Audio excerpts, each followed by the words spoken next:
મિત્રો, આજના આ વિડીયોમાં આપણે 29 જુલાઈ 2026ને બુધવારે આવનારી અષાઢ મહિનાની પૂર્ણિમા એટલે કે જે દિવસે ગુરુ પૂર્ણિમા ઉજવવામાં આવે છે તેની મહિમા કથા સાંભળવાના છીએ તથા આજના દિવસે ગુરુ પૂજન કેવી રીતે કરવું અને જે લોકોને ગુરુ હોય નહીં તેણે આજના દિવસે શું કરવું તેના વિશે જાણીશું। તો અંત સુધી મારી સાથે જોડાયેલા રહેજો।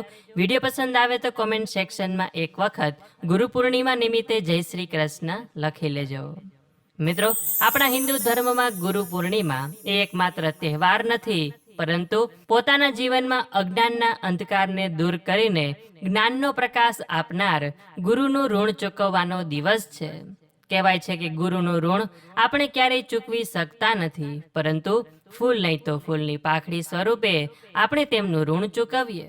આપણા શાસ્ત્રોમાં કહેવામાં આવ્યું છે કે માતા આપણને જન્મ આપે છે, પિતા આપણું પાલન પોષણ કરે છે, પરંતુ ગુરુ આપણને જીવન જીવવાની સાચી દિશા બતાવે છે। અને એટલા માટે જ ગુરુનું સ્થાન દેવતાઓ કરતાં પણ ઊંચું માનવામાં આવ્યું છે। કહેવાય છે ને કે ગુરુર બ્રહ્મા ગુરુર વિષ્ણુ ગુરુર્દેવો મહેશ્વર ગુરુ સાક્ષાત પરબ્રહ્મ તસ્મૈ શ્રી ગુરુવે નમઃ। એટલે કે ગુરુ જ બ્રહ્મા છે, ગુરુ જ વિષ્ણુ છે, ગુરુ જ શિવ છે અને ગુરુ જ એ પરબ્રહ્મ સ્વરૂપ છે। એટલે આવા પવિત્ર ગુરુને વંદન કરવાનો દિવસ એટલે કે આ ગુરુ પૂર્ણિમાનો દિવસ।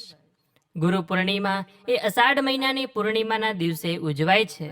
આ દિવસને વ્યાસ પૂર્ણિમા તરીકે પણ ઓળખવામાં આવે છે, કેમ કે આ દિવસે મહર્ષિ વેદવ્યાસજીનો જન્મ થયો હતો કે જેમણે 4 વેદોનું વિભાજન કર્યું, 18 પુરાણોની રચના કરી, મહાભારત જેવા મહાગ્રંથનું સર્જન કર્યું અને શ્રીમદ ભાગવત મહાપુરાણ દ્વારા આપણને સૌ લોકોને ઘણું જ્ઞાન આપ્યું।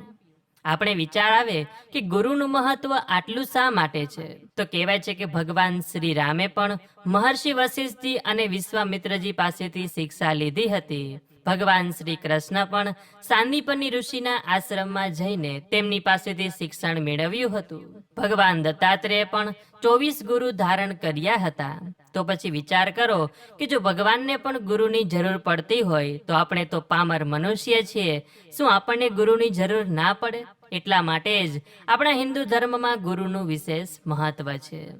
તો હવે આજના ગુરુ પૂર્ણિમાના દિવસે પૂજન કેવી રીતે કરવું અને કોનું કરવું? તો કહેવાય છે કે ગુરુ પૂર્ણિમાનો એકમાત્ર દિવસ એવો છે કે જે દિવસે આપણે આપણા ભગવાનનું પૂજન કરીએ, આપણા ઈષ્ટદેવનું પૂજન કરીએ એ પહેલા આપણા ગુરુનું પૂજન કરવામાં આવે છે। જો ગુરુ પ્રત્યક્ષ હાજર હોય તો તેમના ચરણ સ્પર્શ કરીને તેમના જમણા પગનો અંગૂઠો ધોઈને તેમનું પૂજન કરવું જોઈએ। જો ગુરુ દૂર રહેતા હોય તો તેમના ચિત્ર સમક્ષ દીવો પ્રગટાવીને પુષ્પ અર્પણ કરી તેમનું પૂજન કરવું જોઈએ। અને જો આપને કોઈ ગુરુ ધારણ જ ના કર્યા હોય, જો આપના કોઈ ગુરુ જ ન હોય તો આપ મહર્ષિ વેદ વ્યાસજીને પણ ગુરુ માની તેમનું પૂજન કરી શકો છો। કે પછી જગત ગુરુ એવા ભગવાન શ્રી કૃષ્ણ પણ આપણા સૌ લોકોના ગુરુ છે, કેમ કે તેમના જીવનની દરેક ક્ષણ એવી છે કે જેમાંથી આપણને કંઈક ને કંઈક શીખવા મળે છે। અને કહેવાય છે કે જ્યારે આપણે કોઈનામાંથી કંઈ શીખવા મળે એટલે આપણે તેમના શિષ્ય અને એ આપણા ગુરુ કહેવાય। તો ભગવાન શ્રી કૃષ્ણ એ મુજબ આપણા ગુરુ જ કહેવાય। તો જો આપે કોઈ ગુરુ ધારણ ન કર્યા હોય તો જ જગત ગુરુ એવા ભગવાન શ્રી કૃષ્ણનું પૂજન કરી શકાય છે। ભગવાનને પીળા ફૂલ પુષ્પ અર્પણ કરી તુલસી પત્ર ધરાવી તેમનું પૂજન કરવું જોઈએ, આરતી કરવી જોઈએ તથા ભગવાનને પ્રસાદ ધરાવ્યો હોય તે લેવો જોઈએ અને ભગવાનનો પાઠ કરવો જોઈએ। ઓમ નમો ભગવતે વાસુદેવાય એ મંત્રનો જાપ કરવો જોઈએ કે પછી ગુરુ બ્રહ્મા ગુરુ વિષ્ણુ એ શ્લોકનો 11 વખત આજે જાપ કરવો જોઈએ। જો આપના ગુરુ હોય અને તેમને આપે કોઈ વિશેષ મંત્ર આપ્યો હોય તો તેનો આજના દિવસે જાપ કરવો જોઈએ। આ ગુરુ પૂર્ણિમાના દિવસે દાન પુણ્યનું પણ વિશેષ મહત્વ બતાવવામાં આવ્યું છે। શાસ્ત્રોમાં કહેવાયું છે કે આ દિવસે અન્નદાન, જળદાન, ગૌસેવા, ગરીબોને દાન, વિદ્યાર્થીઓને પુસ્તકનું દાન અથવા જરૂરિયાતમંદોને મદદ કરવાથી અતિ પુણ્ય ફળની પ્રાપ્તિ થાય છે। જો શક્ય હોય તો કોઈ આશ્રમે જવું, ગૌશાળાએ જવું કે ધાર્મિક સંસ્થામાં પોતાની શક્તિ અનુસાર દાન કરવું જોઈએ। આજના દિવસે સ્વાધ્યાયનું પણ વિશેષ મહત્વ છે, એટલે કે ભગવદ્ ગીતાનું વાંચન કરવું, ભાગવતનો પાઠ સાંભળવો, રામચરિત માનસ વાંચી શકાય, રામાયણ સાંભળી શકાય, જોઈ શકાય, વિષ્ણુ સહસ્ત્ર નામનો પાઠ કરવો જોઈએ, કે પછી કોઈ પણ ભગવાનનો પાઠ, કોઈ પણ ધાર્મિક પુસ્તકનું આજના દિવસે વાંચન કરવું જોઈએ. આજના દિવસે કેટલીક બાબતોનું ખાસ ધ્યાન પણ રાખવું જોઈએ. શક્ય હોય ત્યાં સુધી ઝઘડો ન કરવો, ખોટું બોલવું નહીં, નિંદા કરવી નહીં અને વ્યસનથી દૂર રહેવું જોઈએ. અને ટીવી, મોબાઈલમાં જો ગુરુનો સત્સંગ આવતો હોય, પ્રવચન આવતું હોય તો તે પણ આજના દિવસે સાંભળી શકાય છે. કહેવાય છે કે ગુરુ વગર જ્ઞાનની પ્રાપ્તિ અઘરી છે અને ગુરુ વગર ભગવાનને પ્રાપ્ત કરવા પણ અઘરા છે. એટલે જો આપણે ભગવાન સુધી પહોંચવું હોય તો સૌપ્રથમ ગુરુ સુધી પહોંચવું પડે. ગુરુ રૂપી સાકળ એ આપણને ભગવાન સુધી પહોંચવામાં મદદ કરે છે. કહેવાય છે કે દરેક વ્યક્તિની સૌપ્રથમ ગુરુ તેની માતા જ હોય છે, બીજા ગુરુ તેના પિતા હોય છે અને ત્રીજા ગુરુ તેના ઘરમાં રહેલા વડીલો હોય છે. જ્યારે ચોથા ગુરુ તે જ્યારે શાળાએ ભણવા બેસે ત્યારે તેને જે શિક્ષકો તેને ભણાવે છે તે તેના ચોથા ગુરુ છે. અને પાંચમા ગુરુ છે તે વ્યક્તિ જ્યારે મોટો થઈને જે અનુભવ પ્રાપ્ત કરે અને તેમાંથી જે શીખે તે તેના પાંચમા ગુરુ કહેવાય.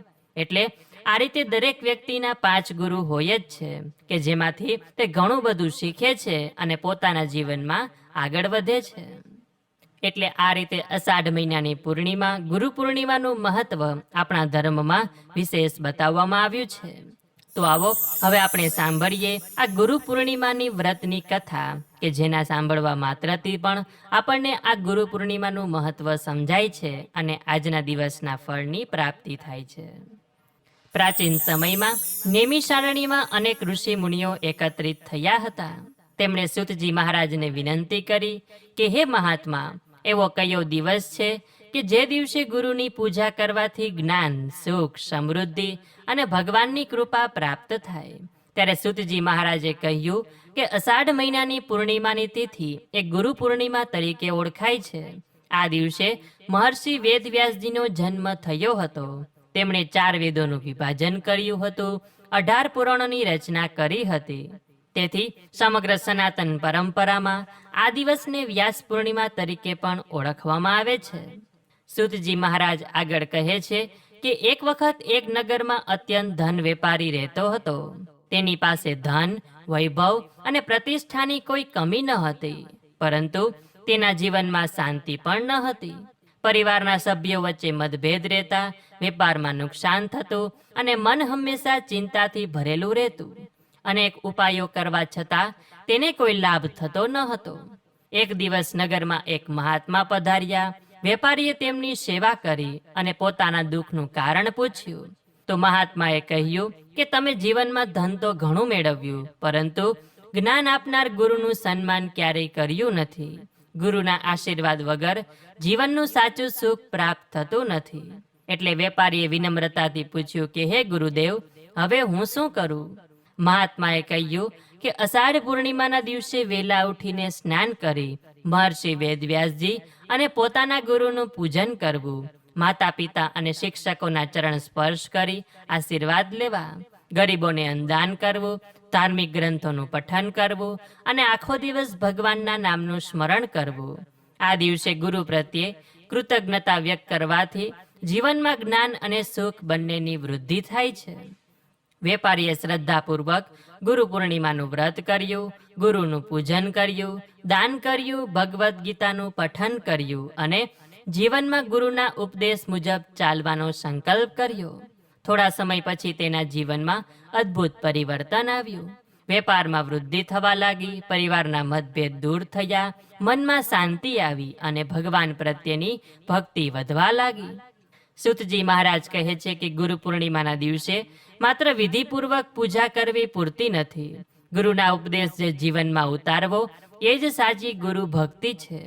જે વ્યક્તિ આ દિવસે ગુરુનું સન્માન કરે છે, માતા પિતાની સેવા કરે છે, જ્ઞાનનો આદર કરે છે અને ભગવાનનું સ્મરણ કરે છે, તેના જીવનમાંથી અજ્ઞાનનો અંધકાર દૂર થાય છે અને જ્ઞાનનો પ્રકાશ ફેલાય છે. જો કોઈ વ્યક્તિને હજુ સુધી દીક્ષા ગુરુ પ્રાપ્ત ન થયા હોય તો મહર્ષિ વેદવ્યાસજીને આદિગુરુ માની તેમની પૂજા કરી શકે છે અથવા તો ભગવાનને પ્રાર્થના કરી શકે છે કે હે પ્રભુ, મને એવા સદગુરુની પ્રાપ્તિ કરાવો કે જે મારા જીવનને ધર્મ, ભક્તિ અને મોક્ષના માર્ગે દોરી જાય. આ રીતે ગુરુ પૂર્ણિમાના દિવસે શ્રદ્ધાપૂર્વક વ્રત, પૂજન, દાન, જપ અને સ્વાધ્યાય કરનાર વ્યક્તિને ગુરુની કૃપા પ્રાપ્ત થાય છે, જ્ઞાનમાં વૃદ્ધિ થાય છે, જીવનમાં સુખ સમૃદ્ધિ આવે છે અને અંતે ભગવાનની પ્રાપ્તિ થાય છે.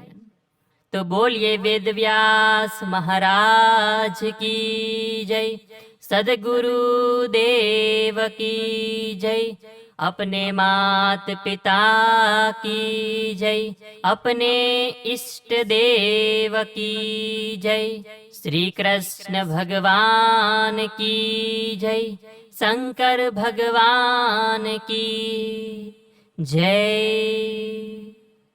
તો મિત્રો, આજના આ વિડીયોમાં આપણે ગુરુ પૂર્ણિમાનો સત્સંગ કર્યો, એટલે કે ગુરુ પૂર્ણિમાની મહાત્મય કથા સાંભળી. આજના દિવસે શું કરવું તથા જે કોઈ વ્યક્તિને ગુરુ ન હોય તેણે આજના દિવસે શું કરવું તે પણ જાણ્યું.